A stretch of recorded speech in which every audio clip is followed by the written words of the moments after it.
देख रहे हैं इन डार्क राजकुमार के साथ। तो चलिए पढ़ते हैं आज की कहानी की ओर। दोस्तों, मेरा नाम सत्य प्रकाश है। मैं आपको बता दूं कि मैं एक बस ड्राइवर हूं और जब मेरे साथ ये खौफनाक घटना घटी तब उस वक्त मैं एक नया बस ड्राइवर ही बना था।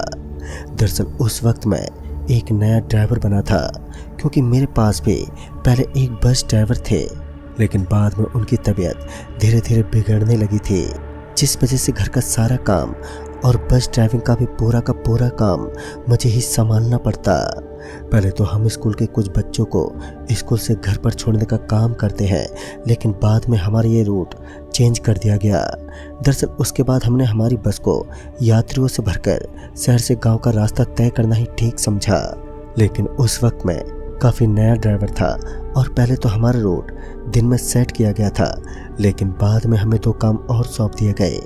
मेरे साथ में मेरा दोस्त निखिल भी था जो कंडक्टर का काम करता था, क्योंकि उसे बस ड्राइविंग का काम ठीक से आता नहीं था, जिस वजह से मैं उसे एक कंडक्टर का काम करवा लेता और वह उसे काफ़ी आसानी से कर लेता। वह मंगलवार का दिन था। उस दिन हमें जब रात को सफ़र तय करना था, दरअसल हमारी बस एक लंबे रूट पर चलने वाली थी जो आसान नहीं था। हमारी बस का सफ़र गंगानगर से होते हुए वापस सीकर से लक्ष्मणगढ़ के लिए रवाना होने वाली थी, जिसकी दूरी बहुत ही ज़्यादा पड़ती थी। यह सफ़र काफ़ी लंबा होने वाला था, लेकिन जब हम पहले दिन रवाना हुए तो हमारी रोडवेज बस के अंदर हमें कुछ ज़्यादा यात्री नज़र ही नहीं आए, लेकिन सीतापुर गांव में हमारी बस के अंदर काफ़ी सारे लोग एक साथ बैठ गए और फिर वह वहां से लगभग 11 किलोमीटर की दूरी से पहले ही सभी के सभी उतर गए। फिर उनमें से एक आदमी हमारे पास आया और बोला, भाई साहब, आगे का रास्ता बहुत प्रेस से श्रापित है, तो कृपया आप 1 घंटे की देरी से चलेंगे तो ही अच्छा होगा। लेकिन मैं और मेरा दोस्त निखिल कहाँ इन बातों को मानने वाले थे, लेकिन हैरान की बात तो ये थी कि वह सभी लोग एक साथ उसी जगह पर उतर गए। अगर हम उनकी बात मान भी लेते तो हमें आगे से कोई फ़ायदा नहीं होता। दरअसल इस वक्त हमारी बस को सरकारी बस के रूप में तब्दील कर दिया गया था। अगर थोड़ी बहुत देरी कर देते तो हमारी सैलरी काट ली जाती और ऊपर से बस के अंदर जाने वाली सवारी भी शायद थक हार कर वापस घर लौट जाती। उस वक्त अंधेरे में मानो पूरा जग डूब सा चुका था। चारों तरफ एकदम सन्नाटा पसरा हुआ था। चारों तरफ का माहौल एकदम सुनसान बना हुआ था। आज ऐसा लग रहा था मानो सिर्फ और सिर्फ अंधेरे के अलावा इस दुनिया में कोई और चीज़ मौजूद ही नहीं है। हम लोग वहाँ से थोड़ी दूर आगे गए ही थे कि हमने देखा कि सर्दी की उस रात में एक आदमी काला कंबल ओढ़े हुए हमारी बस के सामने खड़ा हुआ हमें नज़र आने लगा। फिर जब हमारी नज़र उस पूरे बस स्टैंड पर पड़ी तो हमने देखा कि वहाँ चारों तरफ काफ़ी सारे लोग बैठे हुए थे जो बिल्कुल उसी आदमी की तरह दिखाई पड़ रहे थे। दरअसल उन सभी ने बिल्कुल सेम एक जैसी कंबल ओढ़ रखी थी और उनके शरीर का आकार भी बिल्कुल एक जैसा ही लग रहा था, लेकिन मैंने उनकी इन चीज़ों पर ज़्यादा ध्यान नहीं दिया। और फिर निखिल ने उन्हें अंदर बैठने का इशारा किया और फिर वह सभी लोग अचानक से बस के अंदर बैठ गए। निखिल ने सोचा कि इतने ज़्यादा लोग नहीं हैं तो मैं उनसे बाद में किराया ले लूँगा। फिर मैंने उनसे पूछा, भाई साहब, आपको कहाँ जाना है? तो पहले तो उनमें से किसी ने भी मुझे जवाब नहीं दिया। बाद में एक आदमी बोल पड़ा, वो भाई साहब, हम लोगों को गंगानगर जाना है। उस आदमी की आवाज़ काफ़ी ज़्यादा भारी लग रही थी और उस आदमी के बोलने का अंदाज भी काफ़ी धीमा था, जिस वजह से वह आदमी थोड़ा अजीब लगने लगा। लेकिन मुझे इससे कोई फ़र्क नहीं पड़ा क्योंकि हमारी बस के अंदर दिन में ऐसे कई लोग बैठते हैं और उतरते हैं, तो मैंने उस आदमी पर ज़्यादा ध्यान नहीं दिया। फिर मैं आराम से बस को ड्राइव करने लगा, लेकिन निखिल लगातार उस आदमी की तरफ देख रहा था, जिस वजह से मैंने निखिल से पूछते हुए कहा, अरे क्या हुआ, कोई भूत देख लिया है क्या? लेकिन तभी निखिल ने कहा, यार मुझे इस आदमी में भी कुछ बहुत बड़ी गड़बड़ लग रही है, क्योंकि ये सिर्फ एक जगह पर बैठा हुआ है और तो और मुझे इस आदमी की सांस लेने की आवाज़ भी सुनाई नहीं दे रही है। और सच में कुछ ऐसा ही था।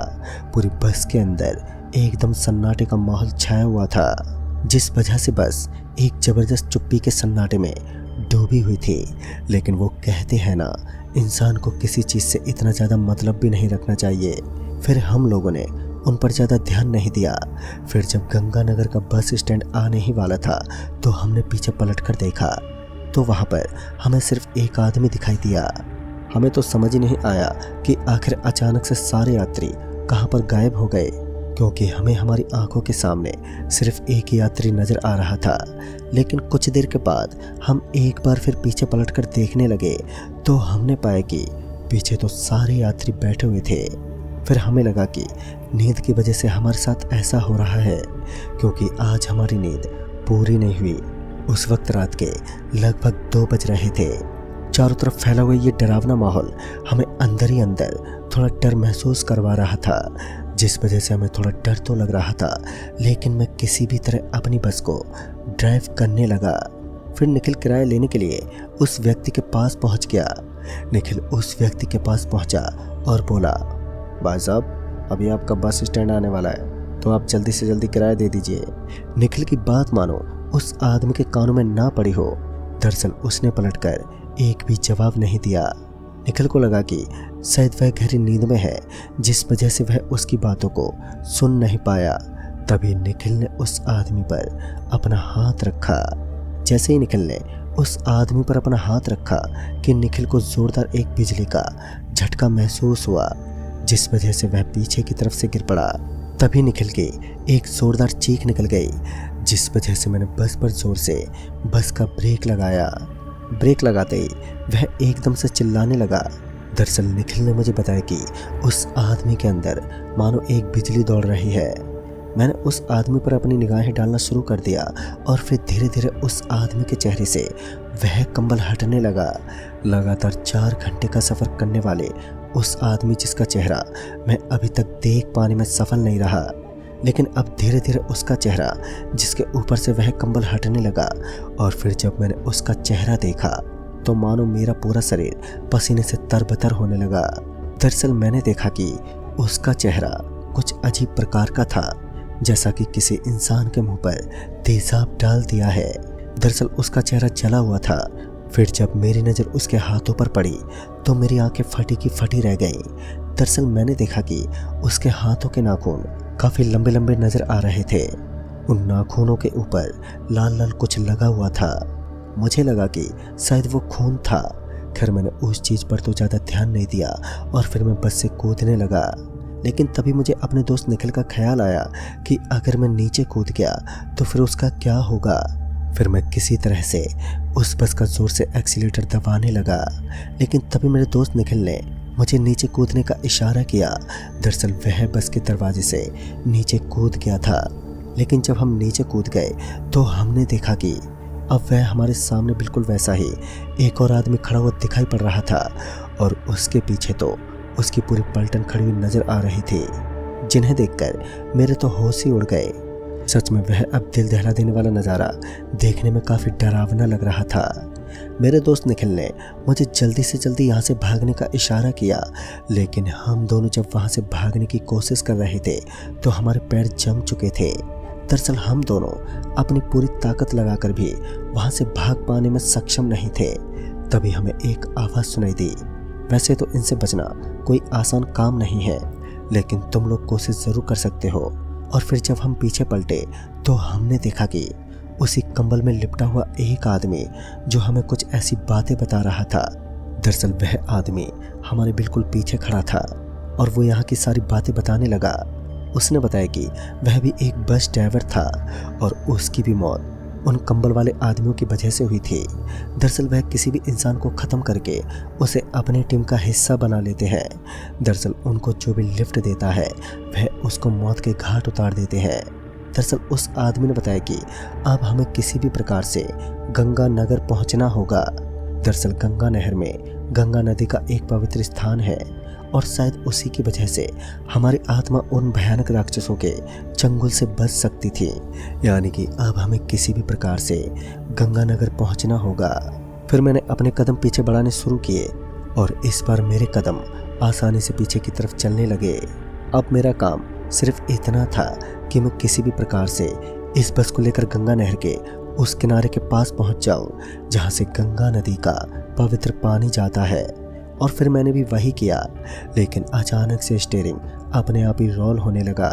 दरअसल ऐसा लग रहा था मानो वह मेरे कंट्रोल में ही नहीं था, लेकिन मैंने भी भगवान का नाम लेते हुए बस को ड्राइव करने की पूरी कोशिश की और इस बार मैं सफल भी हुआ।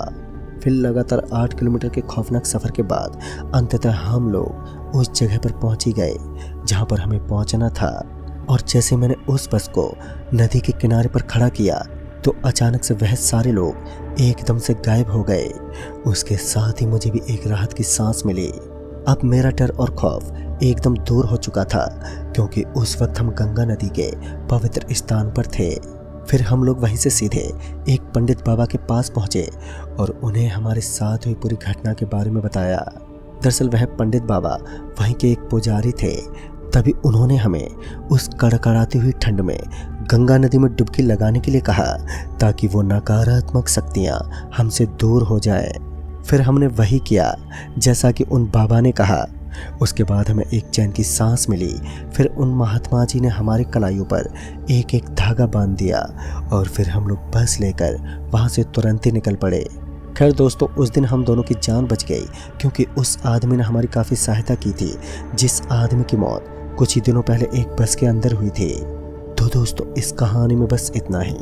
कहानी आपको पसंद आई हो तो लाइक शेयर ज़रूर करें और साथ ही हमें कमेंट बॉक्स में ज़रूर बताएं। तो मैं आपका दोस्त राजकुमार जल्दी ही मिलूँगा ऐसी ही एक और नई कहानी के साथ। तब तक के लिए बाय एंड टेक केयर।